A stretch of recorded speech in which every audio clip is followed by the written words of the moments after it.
জাতীয় থেকে আন্তর্জাতিক প্রান্তিক জনপদ থেকে নগর চারপাশে ঠিক কী ঘটছে এই মুহূর্তে তা নিয়ে আয়োজন এখন চারদিকে। আপনাদের সঙ্গে আছে আমি মুন্নাফ রশিদ। পুলিশ ও নির্বাচনী ব্যবস্থা সংস্কার এবং বন্যা পরবর্তী পুনর্বাসনে অন্তর্বর্তী সরকারকে সহযোগিতার আশ্বাস দিয়েছে জাতিসংঘ। রোববার প্রধান উপদেষ্টার কার্যালয়ে ডক্টর মোহাম্মদ ইউনূসের সঙ্গে সৌজন্য সাক্ষাতে আশ্বাস দেন বাংলাদেশে জাতিসংঘের আবাসিক সমন্বয়ক গোয়েন লুইস। সাক্ষাতে জুলাই আগস্টে গণহত্যার জাতিসংঘের নেতৃত্বে তদন্ত নিয়ে আলোচনা হয়। গোয়েন লুইস অন্তর্বর্তী সরকারের গৃহীত সংস্কারমূলক পদক্ষেপের জন্য ডক্টর ইউনূসকে সমর্থন জানান। এ সময় প্রধান উপদেষ্টা বলেন, সুষ্ঠু ও অবাধ নির্বাচনের লক্ষ্যে নির্বাচন কমিশন সংস্কার করা হবে। এছাড়া দক্ষিণ এশিয়ার জন্য একটি বন্যা পূর্বাভাস ব্যবস্থা প্রতিষ্ঠার লক্ষ্যে জাতিসংঘের সহায়তা চান ডক্টর ইউনূস।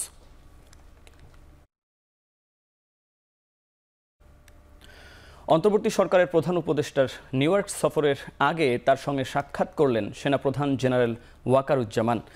৭৯তম জাতিসংঘ সাধারণ অধিবেশনে যোগদানের জন্য সোমবার নিউ ইয়র্কের উদ্দেশ্যে রওনা দেবেন প্রধান উপদেষ্টা ডক্টর মোহাম্মদ ইউনূস। আগামী ২৭ সেপ্টেম্বর সাধারণ অধিবেশনে বক্তৃতা দেবেন তিনি। প্রধান উপদেষ্টা নিউ ইয়র্ক সফরের আগে তার সঙ্গে দেখা করে সার্বিক পরিস্থিতি নিয়ে আলোচনা করেন সেনাপ্রধান।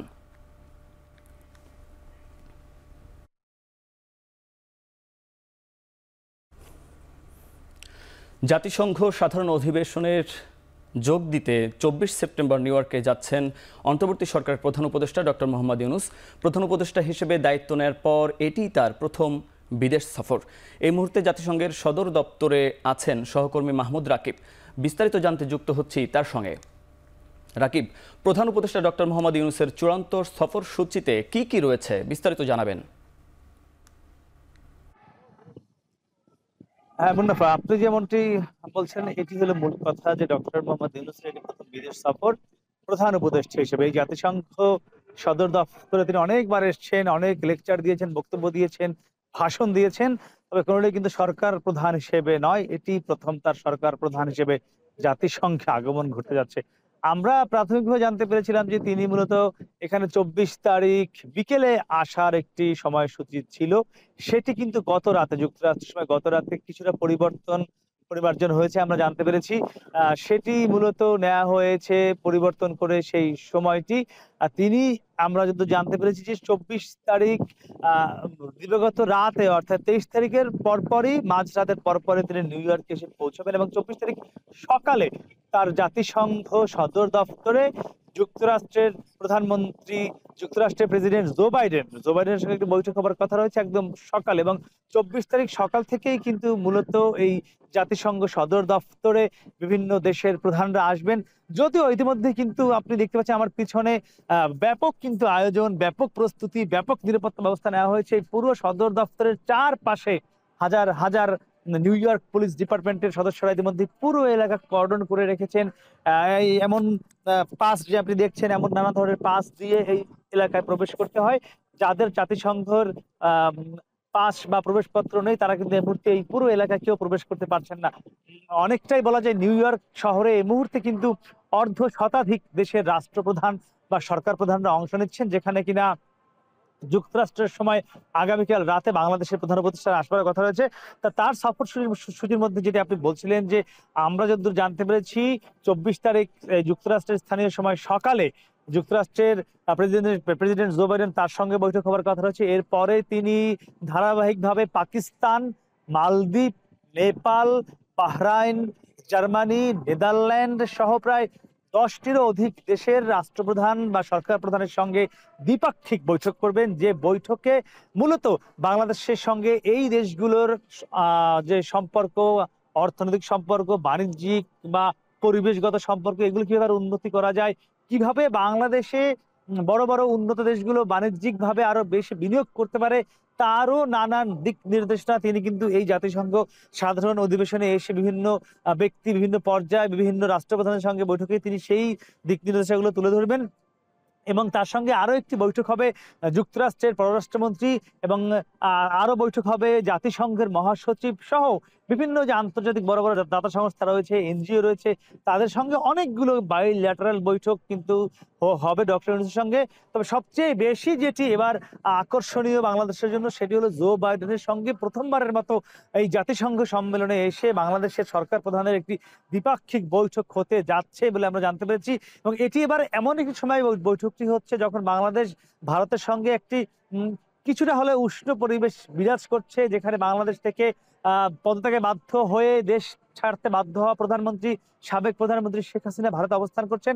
তখন কিন্তু এই জো বাইডেনের সঙ্গে বাংলাদেশের সরকার প্রধানের এই বৈঠকটি অনেকটাই গুরুত্বপূর্ণ। এবং আপনি জেনে থাকবেন গত রাতে, অর্থাৎ যুক্তরাষ্ট্রের সময় গত রাতে কিন্তু ইতিমধ্যেই জো বাইডেনের সঙ্গে মোদির একটি দ্বিপাক্ষিক বৈঠক হয়েছে, এবং যে বৈঠকে কিন্তু বাংলাদেশ ইস্যু সবচেয়ে বেশি গুরুত্ব পেয়েছে বলে আমরা নানানভাবে জানতে পেরেছি। এবং সেখানে শেখ হাসিনা এই মুহূর্তে আসলে কোন স্ট্যাটাসে ভারতে অবস্থান করছেন এবং কেন তাকে বাংলাদেশে ফেরত দিতে বাধ্য হচ্ছে না ভারতীয় সরকার, কি প্রক্রিয়ায় তিনি থাকবেন, কতদিন থাকবেন, এমন নানান বিষয়গুলো নিয়ে কিন্তু সেখানে আলোচনা হয়েছে জো বাইডেনের সঙ্গে। এবং আমরা জানতে পেরেছি জো বাইডেন কিন্তু বাংলাদেশ ইস্যুতে খুব ভালোভাবেই ওয়াকিবহাল রয়েছেন। আপনি নিশ্চয়ই জেনে থাকবেন যে ডক্টর মোহাম্মদ ইউনূসের সঙ্গে যুক্তরাষ্ট্র সহ পুরো পশ্চিমা দেশগুলোর কিন্তু সম্পর্ক অনেক বেশি নিবিড় এবং অনেক পুরনো এই সম্পর্ক। তো সেই সম্পর্ককে কাজে লাগিয়ে এবারের জাতিসংঘ সাধারণ অধিবেশনে কতটুকু বাংলাদেশের জন্য, বাংলাদেশের বাণিজ্যকে, বাংলাদেশের অর্থনীতিকে এগিয়ে নেবার জন্য কি আসলে করে নিতে পারেন, বাংলাদেশ আদায় করে নিতে পারে বিশ্ব নেতাদের কাছ থেকে, সেদিক কিন্তু এখন সবচেয়ে বড় বিষয়। তো দেখা যাক জো বাইডেনের সঙ্গে ডক্টর মোহাম্মদ ইউনূসের যে দ্বিপাক্ষিক বৈঠক, সেটির মাধ্যমে মূলত প্রধানদের যে উপস্থিতি বা তাদের যে আয়োজন, সেটি কিন্তু এবার জাতিসংঘে আগামী 24 তারিখ সকাল থেকে শুরু হতে যাচ্ছে। আর আজকে এবং আগামীকালকে মূলত তরুণদের চোখে বিশ্বকে কিভাবে এগিয়ে নেওয়া যায় তা নিয়ে এবারে জাতিসংঘ সম্মেলনে আলোচনা চলছে। এবং এখন পর্যন্ত আপনি দেখতে পাচ্ছেন আমার পিছনের সড়কগুলো কিন্তু বন্ধ রয়েছে, আইন শৃঙ্খলা বাহিনী ব্যাপক অবস্থান নিয়েছে।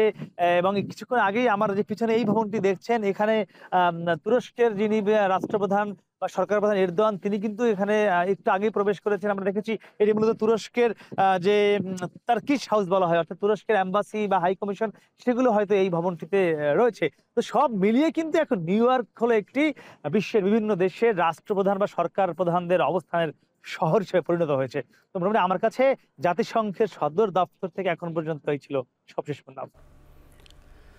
জাতিসংঘের সদর দপ্তর থেকে প্রধান উপদেষ্টা ডক্টর মোহাম্মদ ইউনূসের সফরসূচি সম্পর্কে বিস্তারিত জানাচ্ছিলেন সহকর্মী মাহমুদ রাকিব।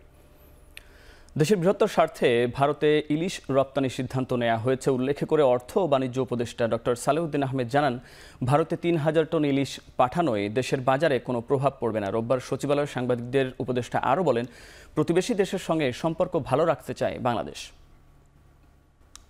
তার মধ্যে 3000 টনও যাবে না, কারণ যারা বাইরে বিক্রি করবে, রপ্তানি করবে, তারাও দেখবে এখানে যদি 1200 টাকা ইলিশ ওখানে যদি $5 দেবে না, এটা তো জানা কথাই। তা আমরা কেন একটা ইসেকে ইমোশনাল একটা ইমোশনাল, আমাদের বাণিজ্যিক দিক তো সুবিধা আছে। আমি মনে করি এটা ডিসিশন হয়েছে এটা গ্রেটার ইন্টারেস্টে। হ্যাঁ, কিছু লোকের অসুবিধা হতে পারে, আমরা প্রতিবেশী হিসেবে থাকতে চাই, কোঅপারেশন চাই। ওরা আমাদের কাছে কেন, ওদের পেঁয়াজ আসছে না সস্তা দরে, মানে মানা করে দেন না, পেঁয়াজ খাবেন না। এদিকে ভারতে ইলিশ রপ্তানি বন্ধে ব্যবস্থা নিতে সরকারকে অনুরোধ করে আইনি নোটিশ পাঠিয়েছেন সুপ্রিম কোর্টের এক আইনজীবী।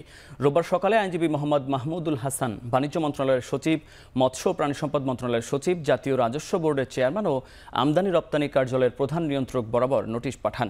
নোটিশটি পাওয়ার 3 দিনের মধ্যে ভারতে ইলিশ রপ্তানি বন্ধে প্রয়োজনীয় ব্যবস্থা নিতে অনুরোধ করা হয়েছে, না হলে হাইকোর্টে রিট পিটিশন দায়ের করা হবে বলে জানান মাহমুদুল হাসান।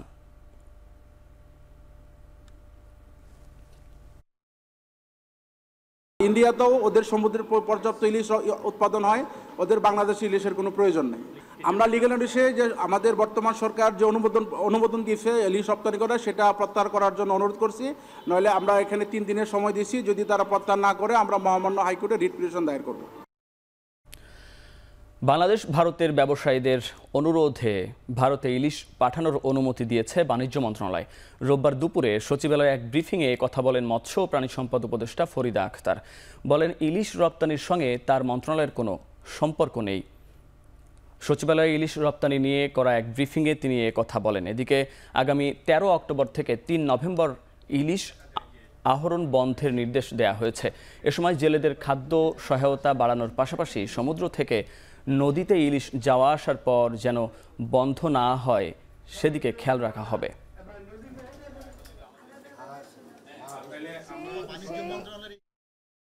বাণিজ্য মন্ত্রণালয় স্বাধীনভাবে এটা তারা দিয়েছেন এবং তারা একটা অনুরোধের প্রেক্ষিতে দিয়েছেন।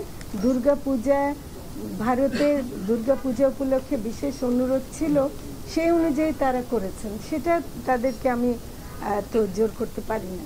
এখন মাত্র অনুমোদন হয়েছে, এটা এখনো কাগজে আছে, এটা এখনো যায়নি। যদি এর প্রভাবে দাম বাড়ে সেটা আমরা মনে করি যে এটা বাড়া উচিত হবে না। এই জন্যে যে আমাদের যে মূল প্রাপ্যতা এবার বোধহয় 5 লাখ টন, 5,30,000 টন হয়েছে, এর মধ্যে 3,000 টন অনুমতি দেওয়া হয়েছে। নদীর পানি শুধু রাজনীতি নয়, একই সঙ্গে কূটনীতি ও অর্থনীতিও। তাই পানির ন্যায্য হিস্সা নিয়ে নতজানু থাকার দিন শেষ হয়ে গেছে বলে জানিয়েছেন পরিবেশ, বন ও জলবায়ু পরিবর্তন মন্ত্রণালয়ের উপদেষ্টা সৈয়দা রিজওয়ানা হাসান। রোববার সকালে বন্যায় ক্ষতিগ্রস্ত ফেনীর পরশুরামের মির্জানগরের বল্লার মুখ বাঁধ পরিদর্শনে গিয়ে তিনি আরও বলেন, নিষ্ক্রিয় থাকার দিন শেষ, এখন দেশের স্বার্থে সোচ্চার হতে হবে। জনগণের চোখ দিয়ে ক্ষতিগ্রস্ত মানুষের সমস্যা দেখতে এসেছি বলেও জানান তিনি। পরে ক্ষতিগ্রস্ত বাঁধ ঘুরে দেখেন উপদেষ্টা সৈয়দা রিজওয়ানা হাসান।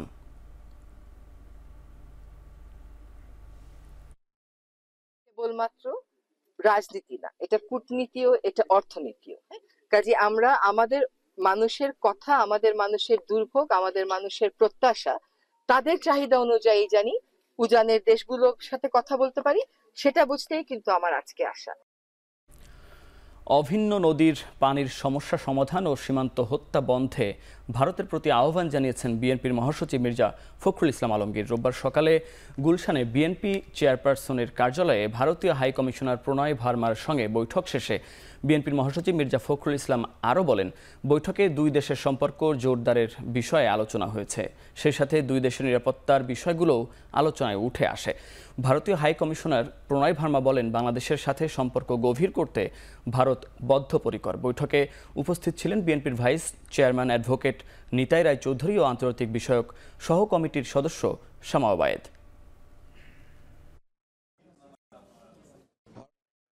যে আপনার সম্পর্ক, সেই সম্পর্ককে আরো কিভাবে গভীর করা যায়, দৃঢ় করা যায়, সেই বিষয়ে আলোচনা হয়েছে।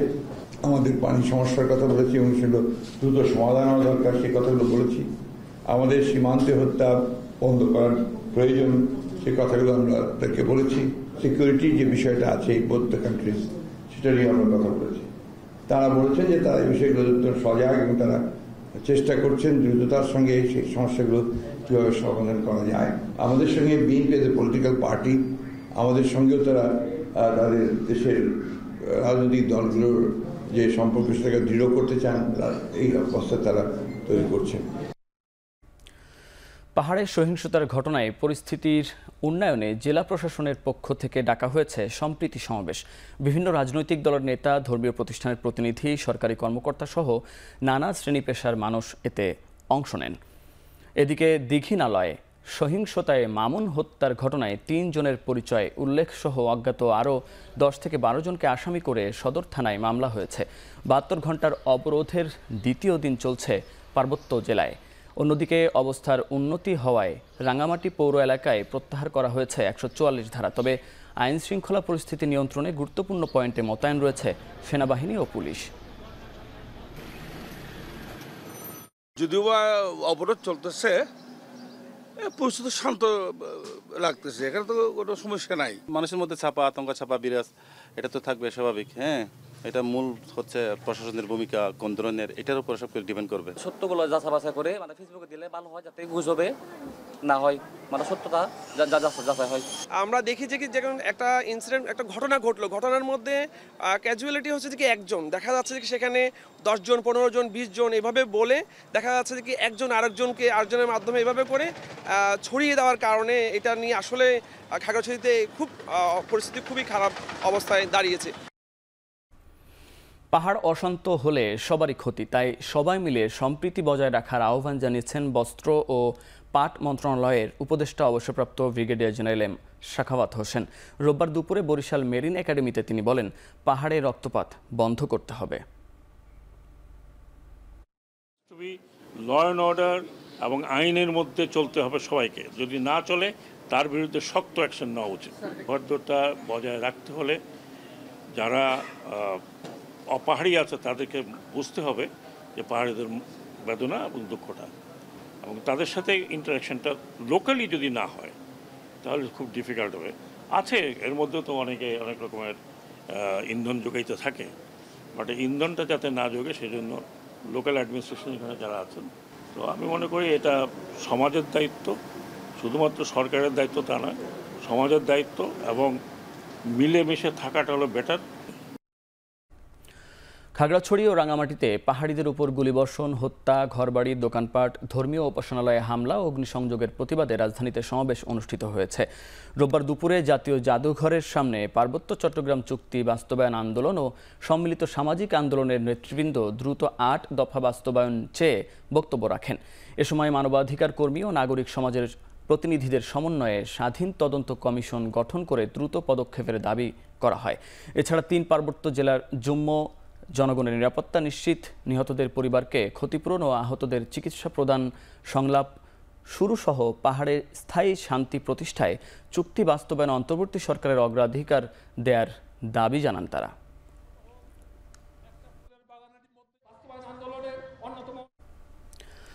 এদিকে পাহাড়ে অস্থিরতা সৃষ্টির জন্য আওয়ামী লীগকেই দায়ী করলেন বিএনপি চেয়ারপারসনের উপদেষ্টা কাউন্সিলের সদস্য জয়নুল আবদিন ফারুক। রোববার সকালে বিএনপির প্রতিষ্ঠাতা ও সাবেক রাষ্ট্রপতি শহীদ জিয়াউর রহমানের সমাধিতে ফাতেহা পাঠ ও পুষ্পস্তবক অর্পণ শেষে এসব কথা বলেন তিনি। জয়নুল আবদিন ফারুক দাবি করেন, আওয়ামী লীগের এজেন্ডা বাস্তবায়ন করছে একদল মানুষ, অন্তর্বর্তী সরকারকে অস্বস্তিতে ফেলতেই এ কাজ করছে তারা। এ সময় সবাইকে সতর্ক থাকার আহ্বান জানান তিনি। পাহাড়ি বাঙালি বাংলা ভাষাভাষীর মধ্যে একটা অস্থিরতা সৃষ্টির প্রয়াস চালিয়ে যাচ্ছে বিগত সরকারের কিছু এজেন্ডা বাস্তবায়নের জন্য। এই সকলের একটি গ্রহণযোগ্য ইন্টেরিয়াম গভর্নমেন্টকে অস্বস্তিতে পরিণত করার একটা প্রয়াস চালাচ্ছে বলে দৃশ্যমান মনে হচ্ছে।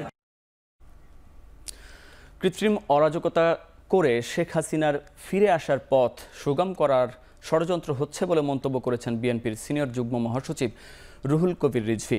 রোববার যশোরের চৌরাস্তা মোড়ে স্বেচ্ছাসেবক দলের গণসমাবেশে প্রধান অতিথির বক্তব্যে এ কথা বলেন তিনি। এ সময় তিনি আরও বলেন, বিচার বিভাগ ছিল শেখ হাসিনার জল্লাদখানা, সেই কসাইরা এখনও বিদায় নেয়নি।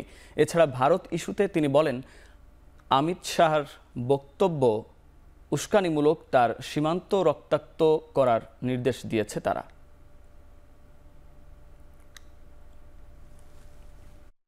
টাকা পাচার হয়েছে 17,60,000 কোটি টাকা। তারা কয় টাকা ডেভেলপমেন্ট উন্নয়নের কাজ করেছে শেখ হাসিনা? মাত্র ধরেন 75,000 কোটি টাকা। কৃত্রিম অরাজকতা তৈরি করে শেখ হাসিনার প্রত্যাবর্তনের একটা পথ সুগম করার প্রচেষ্টা চালানো হচ্ছে। পাহাড়ে গণপিটুনি ও বিচার বহির্ভূত সব হত্যাকাণ্ডের নিন্দা জানিয়েছে আমার বাংলাদেশ পার্টি। রোববার কেন্দ্রীয় কার্যালয়ে সংবাদ সম্মেলনে নেতারা বলেন, পাহাড়ের ক্ষুদ্র নৃগোষ্ঠী ও বাঙালি জনগোষ্ঠীর সবাই বাংলাদেশি, তাই নাগরিক হিসেবে তাদের অধিকার নিশ্চিত করা রাষ্ট্রের দায়িত্ব। 1997 সালের শান্তি চুক্তির মাধ্যমে পাহাড়ি ও বাঙালিদের মধ্যে বিভাজন করেছে আওয়ামী লীগ।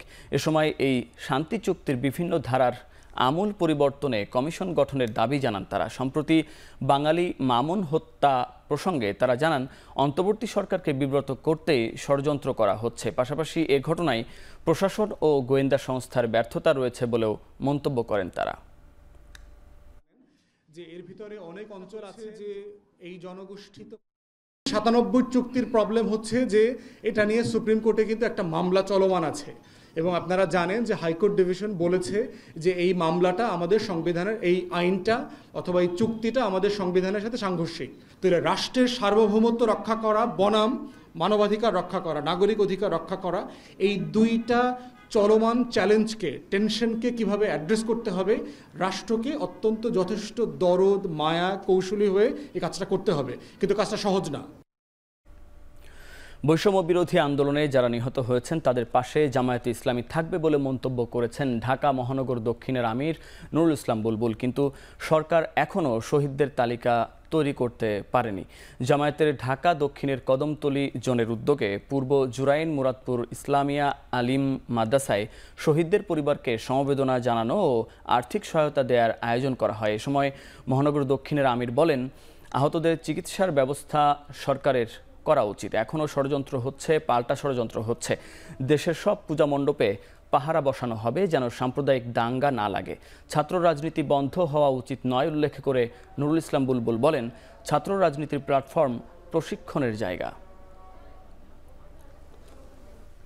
ফান্ড গঠন করা উচিত এবং সেই ফান্ড দিয়ে বাংলাদেশের দ্বিতীয় স্বাধীনতার অগ্রসৈনিক হিসাবে যারা জীবন দিয়েছেন, আহত হয়েছেন, এই সমস্ত পরিবারগুলোকে স্টাবলিশ করার জন্য, তাদের কর্মসংস্থানের জন্য, তাদের প্রয়োজন পূরণের জন্য ব্যয় করতে হবে।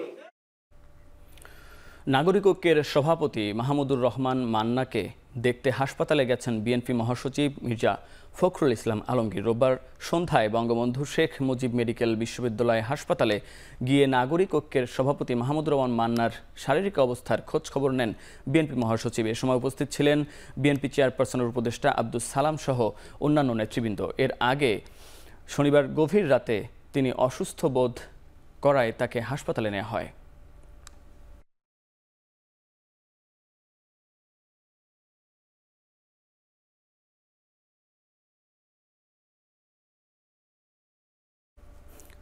নভেম্বরের মধ্যে সব সরকারি কর্মচারীকে সম্পদের বিবরণী জমা দিতে নির্দেশ দিয়েছে জনপ্রশাসন মন্ত্রণালয়। রোববার সচিবালয়ে এক ব্রিফিংয়ে জনপ্রশাসন মন্ত্রণালয়ের জ্যেষ্ঠ সচিব ডক্টর মোহাম্মদ মোখলেসুর রহমান বলেন, সম্পদ অর্জনে অনিয়ম পেলে মাত্রা বুঝে প্রয়োজনে চাকরিচ্যুত করা হবে। 15 লাখ সরকারি চাকরিজীবীর দুর্নীতির লাগাম টেনে ধরতে এমন সিদ্ধান্ত নেওয়া হয়েছে বলে জানান সচিব।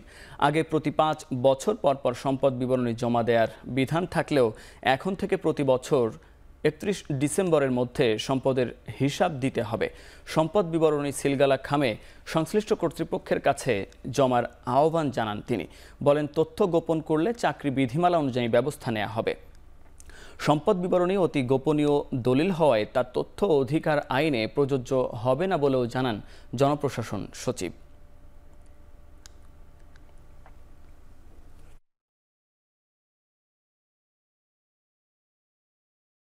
আগে ছিল যোগদানের সময় জমা দিলে 5 বছর পর পর ওটা রিভিউ করতে হতো।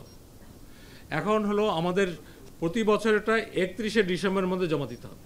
যদি জমা ঠিকমতো না দেয়, তথ্য গোপন করে, প্রথমে যেটা হয় এটাকে বলে লঘুদণ্ড দেওয়া হয়, এবং তারপরেও যদি সেটা লঘুদণ্ডের চেয়ে অতিমাত্রায় অপরাধ হয় তখন গুরুদণ্ড দেওয়া হয়। শেষ পর্যন্ত তারল্য সংকট কাটার আশা জেগেছে এস আলমের নিয়ন্ত্রণ থেকে মুক্ত হওয়া 5 দুর্বল ব্যাংকের। আগামী রোববার টাকা ধার দিতে সব ব্যাংকের ঋণের গ্যারান্টি দিয়েছে বাংলাদেশ ব্যাংক। ব্যাংকগুলো হলো বেসরকারি খাতের ন্যাশনাল ব্যাংক, সোশ্যাল ইসলামী ব্যাংক, ফার্স্ট সিকিউরিটি ইসলামী ব্যাংক, ইউনিয়ন ব্যাংক ও গ্লোবাল ইসলামী ব্যাংক। রোববার এই চুক্তি স্বাক্ষরিত হয়। বাংলাদেশ ব্যাংক জানায়, আবেদনের প্রেক্ষিতে গত বৃহস্পতিবার চুক্তি সয়ে সম্মত হওয়ার বিষয়ে 5 ব্যাংককে চিঠি দেওয়া হয়। আবেদন করলে অন্য ব্যাংকগুলোকেও অনুমতি দেবে বাংলাদেশ ব্যাংক। সবল ব্যাংক থেকে তারল্য সংকটে টাকা ধার পেলে আমানতকারীদের চাহিদা পূরণ করতে পারবে ব্যাংকগুলো, মনে করছেন কেন্দ্রীয় ব্যাংক।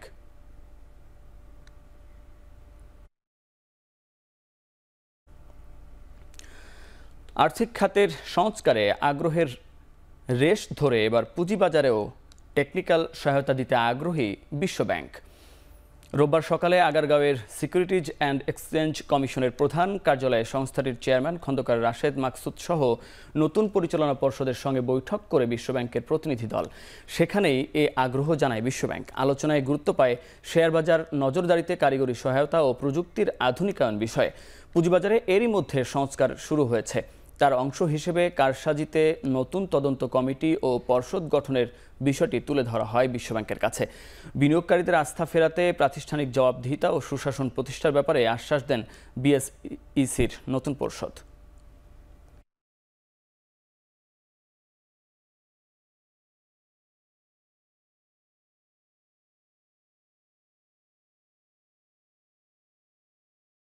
আমাদের সার্ভিলেন্স নিয়ে আমরা কাজ করছি। আমরা যখন দায়িত্ব নিয়েছি, এটা 2012 সনে ইনস্টল করা একটা সফটওয়্যার। সো এটা আমাদেরকে এখন খুব শিগগির এটাকে নিয়ে কাজ করতে হবে এবং আপগ্রেড করতে হবে, এবং এটা 2012 পরে আপগ্রেডও হয় নাই। সো আমরা এটাকে নিয়ে খুব তাড়াতাড়ি খুব মানে বিশ্বমানে নেওয়ার জন্য কাজ করার চেষ্টা করছি। সেই জন্য ওনাদের সহায়তা আমরা চেয়েছি, টেকনিক্যাল অ্যান্ড সব রকম অ্যাসিস্ট্যান্স তাদের কাছ থেকে আমরা চাই। আমরা ওয়ার্ল্ড ব্যাংকের যেই প্রোগ্রামটা ছিল সেটার ব্যাপারে আপডেট দেওয়ার জন্য আপনারা জানেন যে অলরেডি আমাদের দুটা স্টক এক্সচেঞ্জেরই বোর্ডের সবাইকে দেওয়া হয়েছে, এবং শুধু এখানে না, পুরো বাংলাদেশেই বিভিন্ন ধরনের চেঞ্জের মধ্যে দিয়ে যাচ্ছে। তো সেটা যে একবারে সমস্ত কিছু হচ্ছে সেটা তো হচ্ছে না। তো অলরেডি সেই বোর্ডটা চলে এসেছে, ওনারা খুব তাড়াতাড়ি কাজ শুরু করে দেবেন। রাজধানীসহ বিভিন্ন মহানগরীতে ম্যানুয়াল পদ্ধতি বাদ দিয়ে ট্রাফিক ব্যবস্থাপনাকে ডিজিটাল করা হবে বলে জানিয়েছেন যুব ও ক্রীড়া উপদেষ্টা আসিফ মাহমুদ। রোববার সকালে রাজধানীর পুরানা পল্টনে জাতীয় ক্রীড়া পরিষদ মিলনায়তনে ট্রাফিক ব্যবস্থাপনা ও সামাজিক সচেতনতা বিষয়ক এক কর্মশালার উদ্বোধনী অনুষ্ঠানে তিনি এ কথা বলেন। এ সময় উপদেষ্টা বলেন, সংস্কারের মাধ্যমে ট্রাফিক পুলিশকে আরও আধুনিক করা হবে। ট্রাফিক ব্যবস্থাপনা সেটার আধুনিকায়ন ও যুগোপযোগী করে সেটার সংস্কার প্রয়োজন। আমরা সব ক্ষেত্রে সংস্কারের কথা বলছি, এবং এই ক্ষেত্রে আমরা অবশ্যই সংস্কার করব। বাংলাদেশের ট্রাফিক ব্যবস্থাপনাকে কীভাবে উন্নত বিশ্বের মতো করে আধুনিকায়ন করা যায়, এবং যথাসম্ভব ম্যানুয়াল অর্থাৎ মানুষের মাধ্যমে যে নিয়ন্ত্রণ সেটাকে কমিয়ে ডিজিটালাইজ করা যায়, সেটার দিকে আমরা অবশ্যই মনোযোগ দিব। আধুনিকায়নের মাধ্যমে বাংলাদেশের ট্রাফিক ব্যবস্থাপনা একটা সার্বিক উন্নয়নের দিকে পৌঁছাবে। এটা আমাদের একটা অন্যতম চ্যালেঞ্জ। 1 অক্টোবর থেকে হযরত শাহজালাল আন্তর্জাতিক বিমানবন্দর এলাকা ও তার উত্তর দক্ষিণ জুড়ে 3 কিলোমিটার এলাকাকে নীরব এলাকা হিসেবে ঘোষণা করা হয়েছে। শব্দ দূষণ নিয়ন্ত্রণ বিধিমালা 2006 এর বিধি অনুযায়ী বিমানবন্দর মহাসড়কে হোটেল লা মেরিডিয়ান থেকে স্কলাস্টিকা স্কুল পর্যন্ত এলাকায় হর্ন বাজানোয় নিষেধাজ্ঞা জারি করা হয়েছে। এছাড়াও বিমানবন্দরের ভেতরের ফুডকোর্ট ও রেস্তোরাঁয় প্লাস্টিক ব্যবহারে নিরুৎসাহিত করা হবে। রোববার বিকেলে গণমাধ্যম কর্মীদের সাথে মতবিনিময়ে এসব তথ্য জানান বেসামরিক বিমান চলাচল কর্তৃপক্ষের চেয়ারম্যান এয়ার ভাইস মার্শাল মঞ্জুর কবির ভূঁইয়া। এ সময় তিনি বলেন, শুরুতে সচেতনতা তৈরির মাধ্যমে এই ঘোষণা বাস্তবায়নের চেষ্টা করা হবে, তবে এটি বাস্তবায়নে পর্যায়ক্রমে জরিমানাও চালু করা হবে। প্রথমে আমি বলবো যে আপনারা আসলে কি কাজগুলো করছেন, কিভাবে পার্টিসিপেট করছেন। আমাদের বিমানবন্দরে যে রেস্তোরাঁ, লাউঞ্জেস এবং যে ফুড শপগুলো আছে সেখানে আমরা পর্যায়ক্রমে যে প্লাস্টিকের বোতলের পানির ব্যবহারটা খুবই আনবো। আমাদের বিমানবন্দরে বর্তমানে 21টি জায়গায় আমাদের drinkable safe drinking water available আছে, যেখানে পানির ফিল্টার রয়েছে। 1 তারিখ থেকে যে আমাদের শব্দ দূষণমুক্ত এলাকা ঘোষণা করা হয়েছে, এবং সেভাবে সতর্কীকরণ সবাই কাছে পাঠাবে। এখন আমরা জানি সবারই কাছে এখন মোবাইল আছে, সবারই কাছে। সো 3বার করে এটা করা হবে, এবং আরও কিছু আছে, লিফলেট, বিলিবাতন, এগুলো আমরা করেছি। এগুলো দুষ্টের দমন ও শিষ্টের পালনের মানসিকতা নিয়ে কাজ করার ঘোষণা দিয়েছেন নীলফামারীর নবনিযুক্ত পুলিশ সুপার। রোববার নিজ কার্যালয়ে সাংবাদিকদের সাথে মতবিনিময় সভায় এই ঘোষণা দেন নতুন পুলিশ সুপার মোর্শেদ আলম। এ সময় তিনি আরও জানান, পুলিশকে স্বাভাবিক কর্মকাণ্ডে ফিরিয়ে আনার লক্ষ্যেও কাজ শুরু করেছেন। এছাড়া ট্রাফিক নিয়ন্ত্রণ ব্যবস্থাকেও অগ্রাধিকার দেওয়ার কথা জানান নীলফামারী জেলা পুলিশের সর্বোচ্চ কর্মকর্তা। নীলফামারীতে যোগদানের আগে রাজশাহী ডিআইজি অফিসে কর্মরত ছিলেন মোর্শেদ আলম।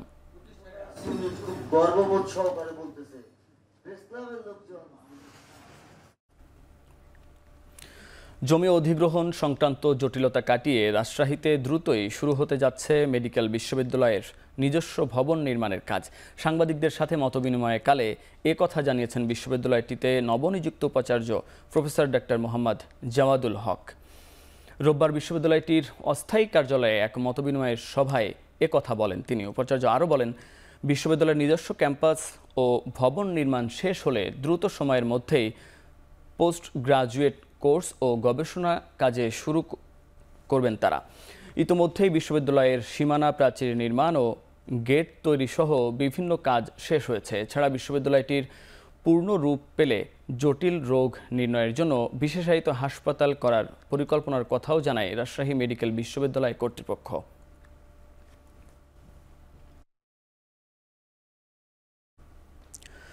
প্রায় ৩.৫ মাস বন্ধ থাকার পর শুরু হয়েছে ঢাকা বিশ্ববিদ্যালয়ের শিক্ষা কার্যক্রম। তবে বিশ্ববিদ্যালয়ের সিন্ডিকেট সভার সিদ্ধান্ত অনুযায়ী আন্ডার গ্রাজুয়েট প্রোগ্রামের প্রথম বর্ষের ক্লাস শুরু হবে ৩০ সেপ্টেম্বর থেকে। এতদিন পর ক্লাস শুরু হওয়ায় রোববার সকাল থেকেই শিক্ষার্থীদের পদচারণায় মুখর হয়ে ওঠে ঢাকা বিশ্ববিদ্যালয় প্রাঙ্গণ। সরকারি চাকরিতে কোটা সংস্কার আন্দোলন এবং শিক্ষকদের সর্বজনীন পেনশন স্কিমকে কেন্দ্র করে প্রায় ৩.৫ মাস বন্ধ থাকে বিশ্ববিদ্যালয়ের শিক্ষা কার্যক্রম। দীর্ঘদিন পর ক্লাসে ফিরতে পেরে খুশি শিক্ষার্থীরা। অন্যদিকে শিক্ষার্থীরা যেন সেশন জটে না পড়ে সেজন্য ১০০ দিনের একটি কর্মপরিকল্পনা নেওয়া হবে বলে জানিয়েছেন শিক্ষকরা।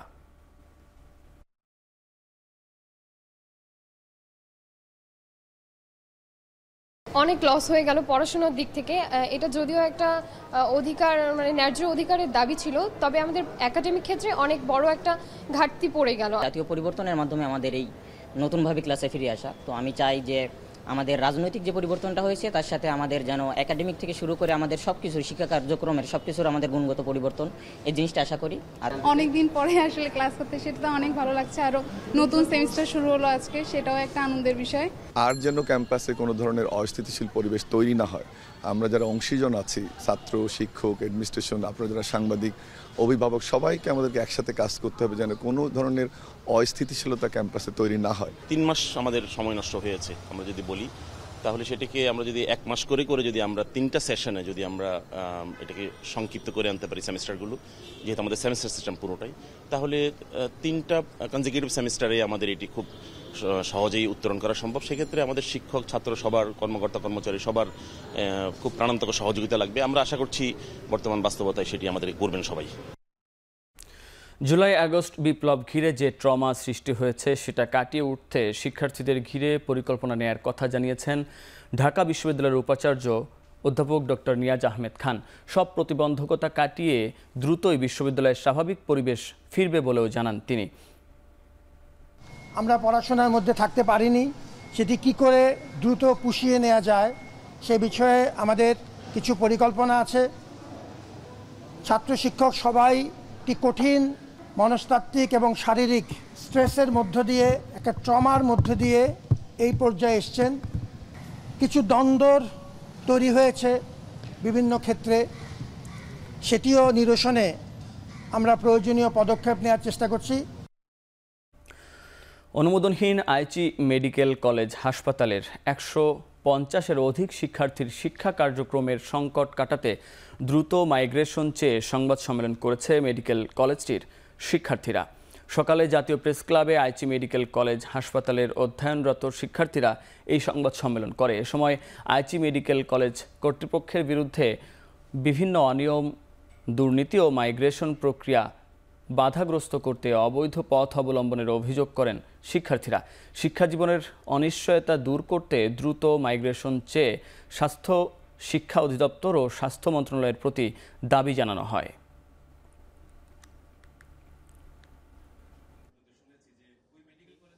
এখান থেকে এমবিবিএস পাশ করলেও বিএমডিসি রেজিস্ট্রেশন না নিয়ে প্র্যাকটিস করতে পারবো কিনা তার কোনো নিশ্চয়তা আমরা পাচ্ছি না। আমাদের মাইগ্রেশনের ব্যবস্থা করুন। এই বাধার কারণে আমাদের যে একটা দীর্ঘমেয়াদী একটা সময় নষ্ট শিক্ষা জীবন থেকে, আমরা এই সময় নষ্টটা চালাচ্ছি না। মাননীয় স্বাস্থ্য উপদেষ্টা, স্বাস্থ্য মন্ত্রণালয় এবং স্বাস্থ্য দপ্তরের কাছে আমরা বিনীতভাবে আবেদন করছি আমাদের মাইগ্রেশন প্রক্রিয়াটা যেন দ্রুত এবং সঠিকভাবে যেন সম্পন্ন করে দিতে পারে। যে কোনো সময় আন্তর্জাতিক অপরাধ ট্রাইব্যুনালে বিচার কাজ শুরু হবে বলে জানিয়েছেন ট্রাইব্যুনালের চিফ প্রসিকিউটর তাজুল ইসলাম। দুপুরে এক সংবাদ সম্মেলনে তিনি জানান, জুলাই আগস্টের গণঅভ্যুত্থানের ঘটনায় শেখ হাসিনাকে প্রধান আসামি করে ট্রাইব্যুনালে আরও 2টি গণহত্যার অভিযোগ জমা পড়েছে। ডিজিটাল নিরাপত্তা আইনে সেই সাজার বিরুদ্ধে হাইকোর্টে আপিল করা হলে আপিল আদালত তাকে খালাস দেন এবং সেইখানে মন্তব্য করেছিলেন যে তাকে যে অভিযোগে তুলে নেওয়া হয়েছিল সেটা মিথ্যা ছিল। এটা ছিল হাইকোর্টের ব্যাপার। সুতরাং অ্যাবডাকশন বা যে সিক্রেট কনফাইনমেন্ট, গুম করে রাখার যে বিষয়টা, এটা কিন্তু কোনো আদালতে বিচার্য বিষয় এখন পর্যন্ত হয়নি। সে কারণেই হয়তো উনি আমাদের কাছে এটা নিয়ে এসেছেন। প্রসিকিউশনের কাছে দুটো অভিযোগ জমা পড়েছে। এখন চারদিকে নিচ্ছে ছোট্ট একটা বিরতি, ফিরছি কিছুক্ষণ পর।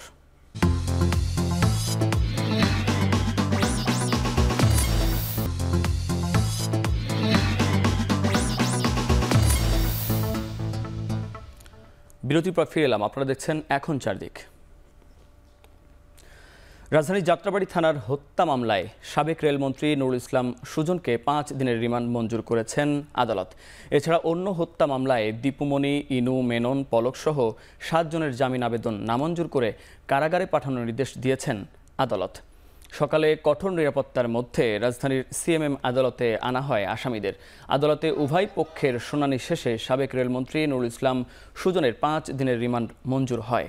পরে রাজধানীর তেজগাঁও থানার হত্যা মামলায় সাবেক শিক্ষামন্ত্রী দীপুমণি, আইসিটি প্রতিমন্ত্রী পলক, রাশেদ খান মেনন, হাসানুল হক ইনু, আবদুল্লাহ আল মামুন ও সাংবাদিক দম্পতি শাকিল রূপাকে গ্রেপ্তার দেখানো হয়।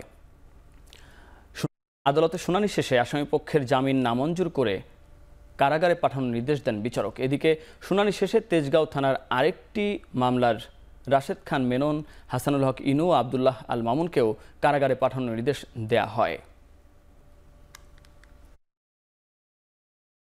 আমরা ন্যায় বিচার হতে বঞ্চিত হয়েছি। আমরা আশা করি আমরা উচ্চ আদালতে যাব। উচ্চ আদালতে যাওয়ার পরবর্তীতে আমরা সেই সাবমিশনগুলি রাখবো এবং আমরা আশা করি যে উচ্চ আদালতে গেলে আমরা ন্যায় বিচার পাবো। বিজ্ঞ আদালত প্রার্থনা মতে তাদের জামিনী প্রার্থনা নামঞ্জুর করে তাদেরকে জেল হাজতে প্রেরণ করেন। জাহাঙ্গীরনগর বিশ্ববিদ্যালয়ের সাবেক শিক্ষার্থীকে পিটিয়ে হত্যার ঘটনায় এজাহারভুক্ত আসামি মাসুদুল হাসান রায়হানকে গ্রেফতার করেছে পুলিশ। রাতে তাকে গাজীপুর থেকে গ্রেফতার করা হয়। গ্রেফতারকৃত মাসুদুল হাসান রায়হান হত্যা মামলার 3 নম্বর আসামি এবং বিশ্ববিদ্যালয়ের ইংরেজি বিভাগের 50তম ব্যাচের শিক্ষার্থী। পুলিশ জানায়, গ্রেফতারকৃত আসামিকে রিমান্ড আবেদন করে দুপুরে আদালতে পাঠানো হবে। এর আগে জাহাঙ্গীরনগর বিশ্ববিদ্যালয়ের সাবেক শিক্ষার্থী ও শাখা ছাত্রলীগের সাবেক সাংগঠনিক সম্পাদক শামীম মোল্লাকে পিটিয়ে হত্যার ঘটনায় মামলা দায়ের করেছে বিশ্ববিদ্যালয় প্রশাসন। এরপর থেকেই ক্যাম্পাস ছেড়ে যায় আসামিরা।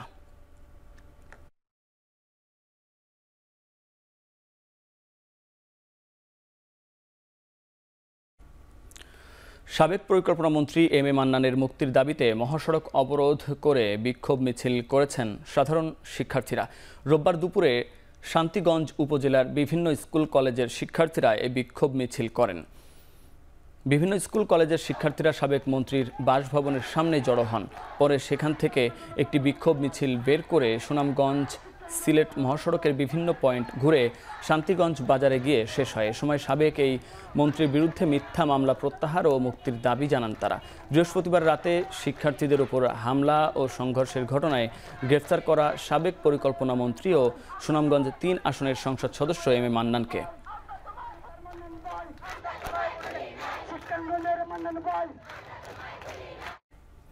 এখন চারদিকে নিচ্ছে আরও একটা বিরতি, ফিরছি কিছুক্ষণ পর।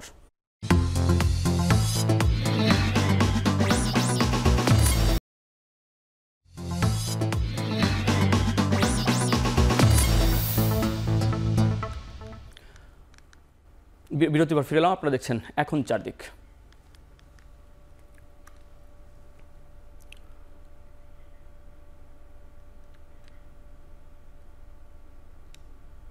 দ্বিতীয় ধাপে ভোট গণনা শেষে শ্রীলঙ্কার প্রেসিডেন্ট হিসেবে নির্বাচিত হলেন ন্যাশনাল পিপলস পাওয়ার পার্টির মার্ক্সবাদী নেতা আনুরা কুমারা দিশানায়েকে। রোববার স্থানীয় সময় সন্ধ্যায় তাকে আনুষ্ঠানিকভাবে বিজয়ী ঘোষণা করে নির্বাচন কমিশন।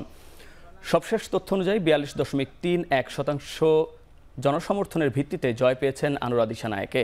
দ্বিতীয় সর্বোচ্চ 32% ভোট পেয়ে দ্বিতীয় স্থানে বিরোধী দল এসজেবির নেতা সাজিদ প্রেমাদাসা। এর আগে প্রথম ধাপে ভোট গণনায় দেখা যায় প্রায় 56 লাখ ভোট পেয়ে 22টি নির্বাচনী এলাকায় 15টিতে জয় পেয়েছেন দিশানায়েকে, যেখানে মাত্র 7টি ইলেকট্রাল ডিস্ট্রিক্ট জয় পান সাজিদ প্রেমাদাসা। দেশটির নির্বাচন কমিশনের সূত্রের বরাত দিয়ে আন্তর্জাতিক গণমাধ্যম বলছে, সোমবার আনুষ্ঠানিকভাবে শপথ নেবেন নবনির্বাচিত প্রেসিডেন্ট।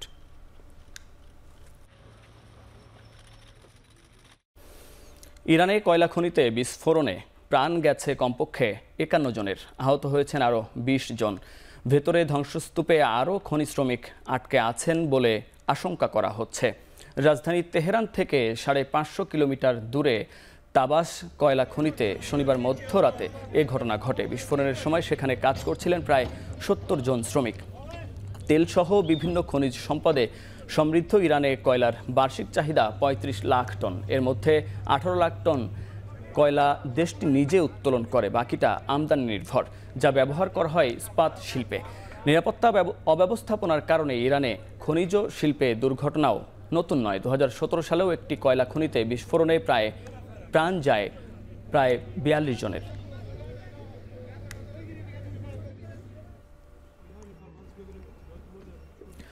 ভারত মহাসাগরে নতুন নিরাপত্তা পদক্ষেপ গ্রহণের পরিকল্পনা করছে যুক্তরাষ্ট্র, জাপান, ভারত ও অস্ট্রেলিয়া। কোয়াড গ্রুপের বার্ষিক শীর্ষ সম্মেলনে এমনই ঘোষণা দিয়েছেন 4 দেশের সরকার প্রধান। এবারের কোয়াড শীর্ষ সম্মেলন অনুষ্ঠিত হচ্ছে যুক্তরাষ্ট্রের ভেলাওয়ারে। মার্কিন প্রেসিডেন্ট জো বাইডেনের বিদায়ী সম্মেলন এটি। বাইডেন জানান, সামনে অনেক চ্যালেঞ্জ আসলেও তা মোকাবিলায় কাজ করবে কোয়াড। ইন্দো প্রশান্ত অঞ্চলে অংশীদারিত্ব বৃদ্ধি, যৌথ কোস্ট গার্ড অভিযান পরিচালনা ও সামরিক সরঞ্জাম সহযোগিতা বাড়ানোর পরিকল্পনা নেওয়া হয় সম্মেলনে। 2007 সালে চতুর্ভুজ নিরাপত্তা সংলাপ নামে আনুষ্ঠানিকভাবে যাত্রা শুরু হলেও কয়েক মাসের মধ্যে চীনের বিরোধিতায় বন্ধ হয়ে যায় কোয়াড। 2021 সালে ক্ষমতা নেয়ার পর এশিয়া প্রশান্ত অঞ্চলে চীনের বিস্তার কমিয়ে আনতে কোয়াডকে পুনরুজ্জীবিত করেন মার্কিন প্রেসিডেন্ট জো বাইডেন।